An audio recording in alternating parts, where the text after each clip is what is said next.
안녕하세요. 제가 이런 말도 안 되는 일을 겪게 될 거란 생각은 못 했습니다. 텔레비전에서 보다 보면 뉴스나 드라마에서도 불효소송이 어쩌고 해도 그게 제 일이 되기 전까지는 남 일이라고 생각했거든요.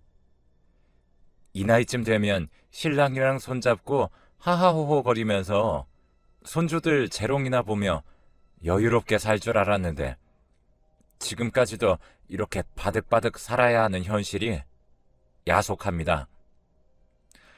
저는 젊은 날 초등학교만 겨우 졸업하고 실 공장에서 일을 했습니다. 제 밑으로 있는 남동생들을 학교를 보내려면 제가 일을 하지 않으면 안 되는 환경이었거든요. 그 시절만 하더라도 그런 경우가 허다하게 많아서 공장에는 또래 여자아이들이 한가득은 있었습니다. 그나마 저는 회사가 제법 큰 곳이라 기숙사가 있었고 나름대로 급여도 괜찮은 편에 속했었어요. 미선아, 너 결혼 안 하냐? 네? 제 코가 석자인데 누굴 만나 결혼을 해요. 그래도 제때 가야 남들처럼 사는 거야. 그러는 반장님이나 얼른 장가가요. 그러다 노총각 되지 말고. 애가 어려서 그러나 본데 결혼은 혼자 하는 거 아니야. 저보다 몇 살 위인 남편은 공장의 작업 반장으로 처음 만나게 되었고 내 나이 20에 결혼을 했습니다. 작은 월세방에서 어렵게 살림을 시작했고 남편은 곧 돈을 더 많이 벌어야 한다며 작은 실공장을 열었어요. 그런 와중에 저는 첫 아이를 임신하게 되었고 곧 두 아들을 낳게 되었습니다. 그 당시만 하더라도 아들이 최고다 하는 시절이라 시어머니도 저를 참 예뻐라 했습니다. 그렇다고 해서 모진 시집살이가 줄어든 것은 아니지만 장남인 신랑에 아들 둘을 낳았으니 대가 끊길 일은 없다며 좋아하셨죠. 그러다 몇 해가 지나고 아이들이 뛰어놀 나이가 되었을 무렵 저는 큰아들의 부주의로 팔이 남들보다 조금 불편하게 되었어요. 아들은 충격 때문인지 그 당시의 기억을 잃었고 저는 아들이 나쁜 기억을 잃는 게 차라리 다행이라 생각하며 그렇게 이겨냈죠. 회사가 잘 될 때도 있고 안 될 때도 있었지만 그래도 빚 없이 두 아들을 키워내고 잘 살았어요. 첫째는 아버지처럼 사업을 하고 싶다고 하면서 작은 자동차 부품 대리점을 하고 있었고 둘째는 공부를 잘해서 알만한 큰 회사에 들어갔습니다. 그리고 오래 만나던 각시가 있던 둘째가 먼저 장가를 가고 40이 다 된 나이에 첫째는 30살 여자와 결혼을 했습니다. 둘째는 타 지역에서 살고 있었고 첫째는 저희 집과 멀지 않은 곳에서 신혼집을 차렸어요. 어머님, 이거 저희 동네에 새로 생긴 빵집에서 사온 건데 한번 드셔보세요. 아이고, 나 팥빵 좋아한다고 산 거야? 우리 며느리는 어찌 이리 마음도 고울까? 어머님이 진석 씨 잘 키워주신 덕분이죠. 우리 아들이 나이가 많아서 사돈 볼 낯이 없었는데 내가 참 고맙다, 인선아. 이것도 다 어머님 복이에요. 그보다 아버님은 이번 연휴 때 뭐 하세요? 우리가 뭐 할 게 있나? 그저 집에서 쉬겠지. 그럼 같이 바다도 보고 올까요? 아버님은 아직 조금은 무서워요. 우리 남편은 인상이 다부진 경상도 남자라 말수가 별로 없었고 그런 모습이 큰 며느리가 보기엔 무섭게 보이기도 했던 것 같아요. 종종 저를 통해 남편과 이야기를 하는 모습을 보이곤 했었거든요. 그리고 결혼 후 얼마 지나지 않아 큰아들의 사업은 많이 기울게 되었고, 이후 부부가 함께 어린이집을 운영해 보겠다고 이야기를 했습니다. 거기서 저희 남편이 돈을 좀 보태줬고 어린이집 운영을 시작했어요. 저는 신랑이랑 첫째가 사업을 했지만 저는 그쪽으로는 무지렁이라 알지 못했고 잘 되고 있다, 요즘 힘들다 정도만 알고 있었습니다. 어린이집은 몇 년 정도 했었고 그 사이에 조카도 태어났어요. 어린이집을 하고 가족여행도 가던 그 시절이 저한테는 가장 행복했던 순간이 아니었나 싶습니다. 그리고 얼마 뒤 신랑은 지병을 앓고 있던 당뇨 합병증으로 먼저 세상을 떠나게 되었어요. 엄마, 너무 상심하지 마. 그래도 우리가 근처에 살고 있으니까 더 자주 찾아올게. 그럴 필요 없다. 나 혼자 괜찮으니 너희도 너희대로 잘 살아야지. 무슨 그런 섭섭한 말을. 우선 정리 좀 되면 모시러 올게요. 난 괜찮대도. 나 혼자 정말 괜찮아. 이 동네 아줌마들도 친하고. 저는 그 동네에서 30년을 넘게 살았기 때문에 주변의 슈퍼 총각, 미용실 아줌마, 그리고 같은 동네 주민들까지 곁에 많은 사람들이 있었습니다. 하지만 자식들이 보기엔 혼자 있는 제가 외로워 보이기라도 했던 건지 기어이 저에게 함께 살자고 이야기를 하고는 했어요. 둘째는 타 지역에 있다 보니 형에게 잘 부탁한다 이야기를 했고, 그래도 장남이라고 저를 모시고 살겠다며 첫째는 적극적이었습니다.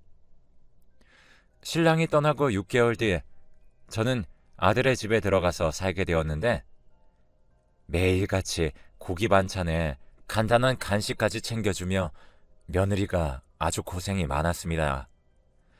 팔이 불편하기는 했지만 제가 혼자 할 수 있는 청소기를 돌리는 것이나 빨래를 개는 정도는 아들 내외가 일을 하러 간 사이 제가 하고 있었죠. 어머님, 이런 거 제가 한다고 안 하셔도 된다고 말씀드렸잖아요. 집에 혼자 있기 심심해서 그랬지. 일은 잘 다녀왔니? 네, 진석 씨는 좀 이따 애들 데려다 주고 들어올 거예요. 오늘 저녁은 뭐 드시고 싶으세요? 불고기랑 찌개용 고기 샀는데. 나는 그래도 국물이 좋지. 조금만 기다리세요. 된장국이라도 금방 끓여드릴게요. 내가 미안해서 어째. 저는 아들 내외에게 얹혀 사는 게 사실 미안해서 며느리에게 한 달에 50만 원씩 용돈도 챙겨주고 손주 녀석 장난감도 사주고 그랬어요. 저도 염치가 있으니 그냥 있기는 미안했거든요. 몇 달이 지나고 나서부터 아들 부부의 분위기가 조금씩 이상했습니다. 밥을 먹을 때도 말이 없고 큰아들은 밤늦게 술에 취해 들어오는 날이 많아졌고, 저는 걱정되는 마음에 며느리에게 이유를 물어봤습니다. 아들 녀석의 어린이집에 잘 되지 않아 금전적으로 힘들어서 밤에 대리운전도 하고 돈을 벌고 있었고, 힘들어서 술을 줄곧 마시는 것 같다는 말에 속이 상했습니다. 얼마 정도가 필요한지 물어보니 5천만 원 정도 지인들에게 빌린 게 있는데 그 돈이 해결이 늦어져서 전화도 오고 지인들이 어린이집에 찾아오기도 한다더군요. 저는 아들 녀석이 자존심이 상할 것 같아서 며느리에게 5천만 원을 주면서 그 돈을 갚으라고 했습니다. 며칠 뒤 아들은 평소와 같은 모습으로 돌아왔고 다시 다정한 모습으로 돌아왔어요.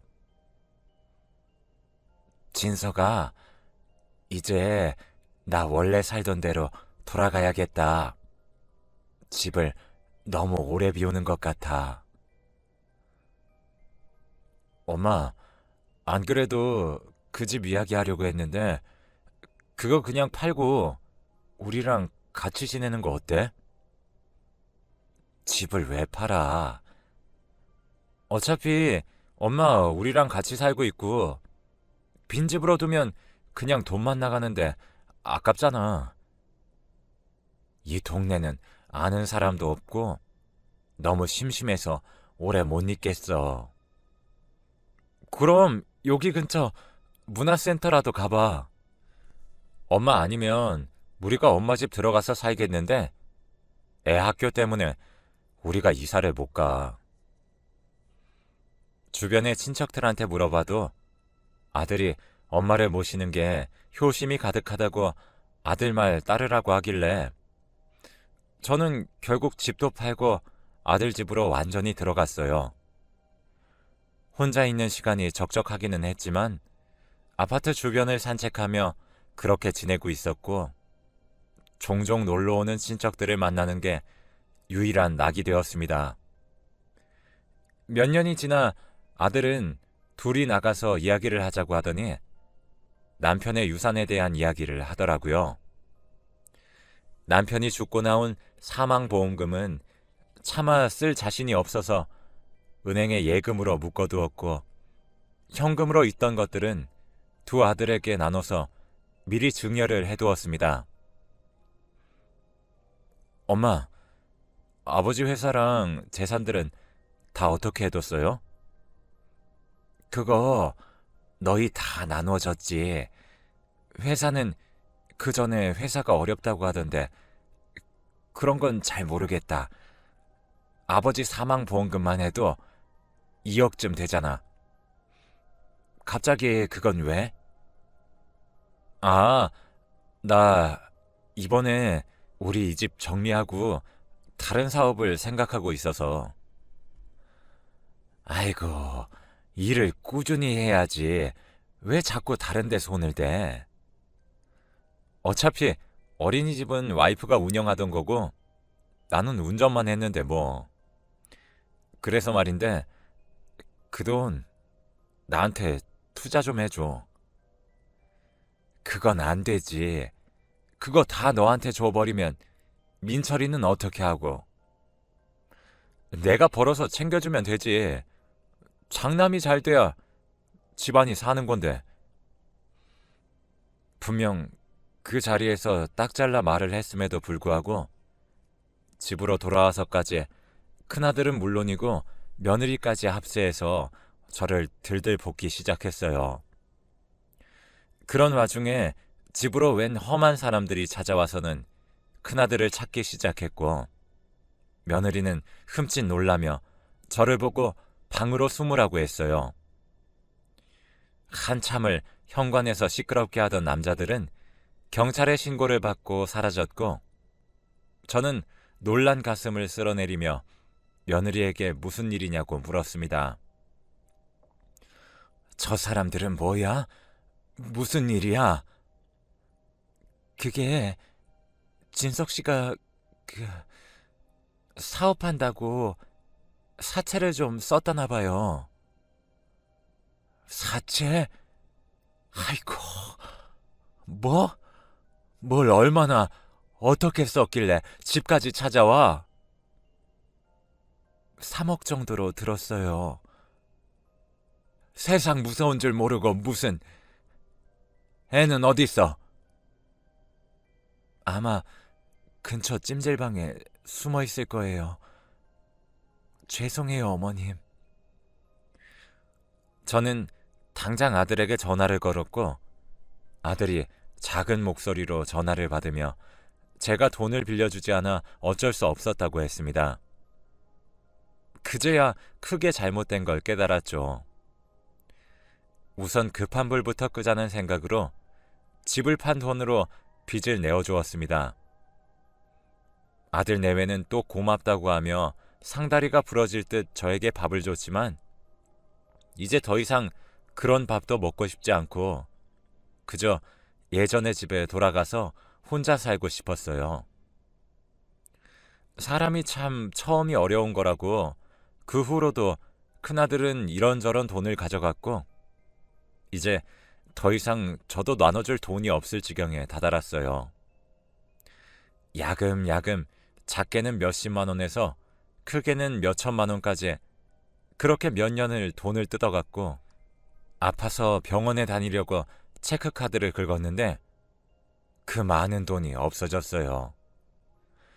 남편 사망보험금을 한 통장으로 옮기고 병원비랑 생활비를 하려고 카드로 생활을 하고 있었는데 2억 남짓한 돈이 순식간에 어디로 사라진 걸까요? 은행에 가서 물어보니 누군가 출금을 했다고 해서 경찰에 신고를 해보니 큰아들 놈이 하다하다 남편 사망보험 금액까지 손을 댄 것이었습니다. 평소 제가 비밀번호를 잘 외우지 못해 수첩에 적어두는 걸 보고 돈을 인출한 거죠. 경찰관도 당황을 하고 아들은 너무 급해서 그랬다며 그 자리에서 무릎을 꿇고 빌었죠. 제가 전생에 무슨 죄를 지어서 이렇게 자식에게 끌려다니나 싶었고 결국 다시 아들과 집으로 돌아갔습니다. 통장의 잔고를 확인한 큰아들은 태도가 180도 바뀌었어요. 큰아들은 차갑게 저를 밀쳐내고 며느리는 그래도 저에게 사근사근 이야기를 했습니다. 함께 산 지 몇 년 동안 크고 작게 돈 문제가 있기는 했었지만 이렇게 차가운 응대는 처음이었기에 저는 놀라고 말았어요. 너 이거 엄마한테 뭐 하는 짓이야? 이제 돈 다 가져다 썼다 이거야? 그게 아니라 내가 엄마 빨래는 따로 두라고 그랬잖아. 뭐? 종류별로 모으는 게 맞다고 했잖아. 그리고 여태 말 없다가 갑자기 왜 이래? 아, 싫다고. 이제 못 참겠다고. 그리고 우리 집에서 지낼 거면 최소한 밥 먹을 때 쩝쩝거리지라도 말던가. 이제 밥 먹는 걸로도 뭐라고 하는 거냐? 큰아들과 대판 싸운 그날 며느리는 제 방으로 와서는 따뜻한 녹차 한 잔을 내밀며 이야기를 하더라고요. 요즘 또 회사가 힘들어서 저러는 것 같다고 혹시 3천만 원 정도만 어떻게 안 되겠냐고 하면서요. 너무 화가 나서 나가라고 소리를 질렀고 문을 쾅 닫아버렸습니다. 큰아들 내외는 더 이상 저에게 가족이 아닌 그저 제 돈만 노리는 기생충으로 보이기 시작한 거죠. 그 이후로 입에 담기조차 힘든 모욕을 수도 없이 당했고 너무 치욕스럽고 화가 나서 어디 신고라도 하고 싶은데 집에는 전화기가 없었어요. 제 휴대폰은 이미 큰아들에게 뺏긴 지 오래였고요. 그런데 이제 정말 가진 거 없으세요? 정말이다. 정말 없어. 아, 정말 곤란하네요. 제가 그동안 어머니께 해드린 밥값이 얼만데 저희 지환이 유학이라도 보내주실 줄 알았는데 실망이에요. 며느리는 제 앞에서 다리를 꼬고 앉아서 큰아들에게 말을 했고 큰아들은 저를 쳐다보지도 않은 채 밥을 먹으며 대답했습니다. 그래, 이제 그만하자. 저 늙은이 이제 기초생활수급자라서 나랏돈 타서 쓰겠지. 그리고 수저를 내려놓으며 저를 잡고 밖으로 던지듯 내쫓았습니다. 제 옷가지와 휴대폰은 주지 않았어요. 저는 갈 곳이 없었습니다. 휴대폰도 없어서 아들에게 연락을 할 수도 없었고 돈도 한 푼 없어서 어디 갈 곳도 없었고요. 그저 작은 아들은 1시간 떨어진 거리에 살고 있다는 게 제가 아는 전부였고, 그나마 기억을 더듬어 예전 신랑이 운영하던 공장으로 갔어요. 택시비도 없어서 그 앞에서 직원에게 돈을 빌려서 택시비를 냈고, 그 직원에게 휴대폰을 겨우 빌릴 수 있었습니다. 회사 사장님한테 전화 한 통만 해줘요. 나 김병기 씨 형수 되는 사람입니다. 네? 잠시만요. 저는 공장 안에 들어가 덜덜 떠는 몸을 녹이며 전화를 기다렸고, 곧 남편 공장에서 시동생과 통화를 할 수 있었습니다. 아이고, 형수. 그동안 어디 있다가 갑자기 공장으로 갔어요? 연락도 안 되더니. 도련님, 나 좀 데리러 와줄 수 있어요? 저 지금 밖이라 시간이 좀 걸리는데 기다려 주시겠어요? 금방 갈게요. 시간이 지나고 저를 본 도련님과 동서는 놀라 입을 틀어막았고, 저는 덜덜 떨면서 동서내로 갔습니다.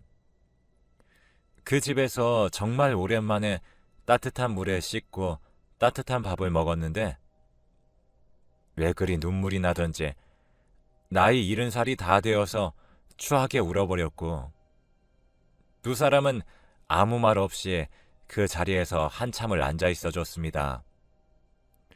그리고 그간의 이야기를 들은 도련님은 화가 나서는 아들들을 불러 모았습니다.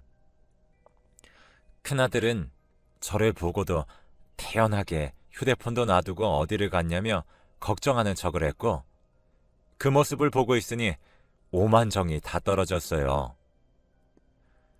삼촌, 어머니께서 요즘 약간 치매가 오고 있어요. 그래서 요양원을 알아보고 있긴 한데 그 사이에 사라지셔서, 그래도 삼촌한테 찾아가서 다행이네요. 네가 엄마를 괴롭힌 건 아니고. 무슨 말씀하시는 거예요? 제가 왜 어머니한테 그런 짓을 해요? 항상 미안한 일들 뿐인데. 그보다 삼촌네 집은 어떻게 오신 거예요? 어머니께서 주소라도 외우고 계셨어요? 내 회사로 찾아오셨다. 아니, 너희 아버지 공장으로 온 게 맞겠지? 네? 너희 아버지 회사 지금 내가 받아서 운영하고 있다. 아니, 아들인 제가 있는데 그걸 왜 삼촌이? 그럼 그 회사 주식들은요? 그 말에 큰아들은 다시금 눈을 반짝이며 도련님을 쳐다보기 시작했고, 저는 그 모습을 보고 있으니 그 악몽 같던 시간이 꿈이 아니었음을 실감했습니다. 네가 찾는 그 주식 내가 가지고 있다. 왜? 나한테 남은 돈 있으면 또 모시고 산다니 헛소리를 하려고 그래? 엄마, 아니 그건 말이야. 내가 원래 모시고 있던 게 맞지. 그보다 엄마가 주식 같은 걸 관리할 줄 알아? 이래서 사람은 빈 통장이라도 갖고 죽어야 한다더니. 너한테 정말 실망했다. 내가 너를 어떻게 키웠는데 부모 알기를 돈으로 알아? 나는 네가 장난친다고 날 밀어 내 팔을 이렇게 만들었어도 너 원망한 적, 너한테 뭔가를 바란 적 한 번도 없다. 그런데 이게 그 보답이야? 이제 나라 돈이나 다 쓰라고? 이제 너 같은 아들 필요 없으니까 썩 나가! 그 와중에도 큰아들은 주식이면 돈이 얼마냐고 하면서 주저리 말을 하고, 얼마 전 회사 주식이 상장일이었다는 걸 알고는 뒷목을 잡고 쓰러졌습니다. 옆에 있던 큰 며느리도 금액을 듣고 나서는 제 앞에서 무릎을 꿇고 싹싹 빌기 시작했고, 도련님은 그런 저의 뒤에 서 있었어요. 가만히 모든 이야기를 듣고 있던 작은 아들은 작게 한마디 내뱉었습니다. 형이 엄마를 밀었다고요? 생뚱맞은 소리에 저는 작은 아들을 바라보았고 작은 아들의 표정은 일그러졌습니다. 그래, 네 형이 나 놀라게 한다고 놀다가 사고로 그랬지. 제 말을 듣자마자 작은 아들은 큰아들 위로 올라가 주먹을 뻗었고 큰아들은 그걸 떼어내느라 정신이 없었습니다. 결국 도련님의 호통으로 상황은 정리가 되었고 작은 아들은 그저 저에게 미안하다는 말을 반복하며 울고 있었어요. 미안한 것으로 치면 제대로 재산도 나눠주지 못한 작은 아들에게 제가 더 미안한데 계속 미안하다는 말만 하고 있길래 제가 왜 그러냐며 다독여줬더니 하는 말이 가관이었습니다. 큰아들은 사고 당시의 기억을 잃은 게 아니라 처음부터 기억을 하고 있었고 제가 학교에 오는 모습들도 부끄러워하며 지냈어요. 그러면서 작은 아들에게 너 때문에 엄마가 아픈 거다 하며 계속 이야기를 했고 계속해서 그런 이야기를 들은 작은 아들은 저에게 미안한 마음에 가까이 다가오지도 살갑게 하기도 죄스러웠다고 했어요. 불행인지 다행인지 일을 하는 지역이 거리가 있어서 왕래가 잦지 않았고 그렇다 보니 더욱이 이야기를 할 시간이 많지 않았습니다. 작은 아들은 용기를 내보려 했지만 겁이 나서 말을 못했다고 결혼할 때에도 형이 엄마가 너랑 가까이 사는 게 불편하다고 하시더라 라고 했다고 이야기를 하더군요. 본인의 실수이자 잘못을 동생에게 덮어 씌운 걸로도 모자라 저를 철저하게 고립시키는 큰아들이 저는 더 이상 제 아들 같지 않았습니다. 저는 주식을 일부 정리하고 제가 살 집을 마련했어요. 제 나이에 주식이라는 게 참 이상하기도 한데 동서가 도와준 덕분에 이렇게라도 살 수 있게 되네요. 사실 처음 남편이 도련님께 공장을 넘기고 일부를 주식으로 저에게 준다고 했을 때 무슨 말인지 이해가 하나도 되지 않았었는데 이 일이 있고 도련님에게 하소연하며 땡전 한 푼 없이 이제 어디서 어떻게 살아야 할지 모르겠다고 말을 하니 주식 이야기를 꺼내더라고요. 솔직히 큰아들 때문에 이제 가족도 믿지 못하겠지만 스스로 하는 방법을 배워뒀으니 혼자서 어떻게든 하면서 지낼 수 있을 거라 생각합니다. 저는 제가 다시 원래 살던 곳으로 왔습니다. 남편과 함께 살던 집은 아니지만 저와 친했던 동네 사람들이 있는 이곳이 제가 머물러야 할 곳이라는 생각이 들었고요. 집 주소는 작은 아들 부부에게만 알려주고 다른 사람들에게 알려주지 않았음에도 얼마 전 큰 애들 부부가 찾아왔었습니다. 어떻게 알고 온 거야? 목욕탕집 아줌마가 바로 알던데 뭐. 엄마, 내가 정말 미안해. 그러니까 한 번만 더 도와줘. 나는 이제 네가 무섭다. 내 아들인데 내 아들 같지 않아. 내가 이번에는 정말로 사채를 썼는데 나 곧 죽을 것 같아. 매일같이 전화 오고 찾아오고 제발 부탁이야. 이번에는 정말이라니? 내가 저번에 이야기할 때 그때는 내가 노름하느라 돈이 필요해서 엄마한테 거짓말을 했는데 이번에는 주식 투자하느라 돈을 좀 빌렸어. 조금만 기다리면 오를 건데. 넌 어떻게 나이가 50이 넘어서도 그렇게 반푼이 같아? 넣어줄 돈은 없고 이제 나한테 기댈 생각하지 마. 어차피 엄마 죽으면 우리한테 줄 돈이잖아. 그래, 너 말 잘했다. 죽고 남은 돈 다 기부해달라고 변호사한테 찾아가서 말할 테니 다시는 오지 마. 내가 죽으면 내 돈도 다 없어지는 거야. 알겠어? 이후로도 몇 번을 찾아온 큰아들은 제가 계속해서 자리를 피해버리자 언젠가부터 오지 않게 되었고, 지금은 그 이후 2년이라는 시간이 흘렀습니다. 저는 저 나름대로 돈 때문에 작은 아들에게 미안했고, 작은 아들은 큰아들이 만든 오해 때문에 저를 어려워했기 때문에 천천히 친해질 시간이 필요했습니다.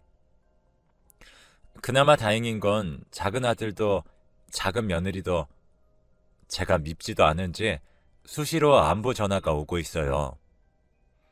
자주는 아니지만 그래도 1년에 한 번씩은 여행이라도 다니고요.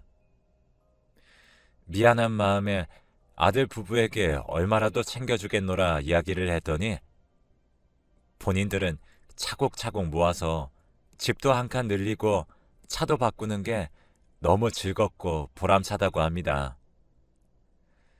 사람들이 미운 놈 떡 하나 더 준다고 하는데 그 말은 저희 집에서는 틀린 것 같다는 생각도 들어요.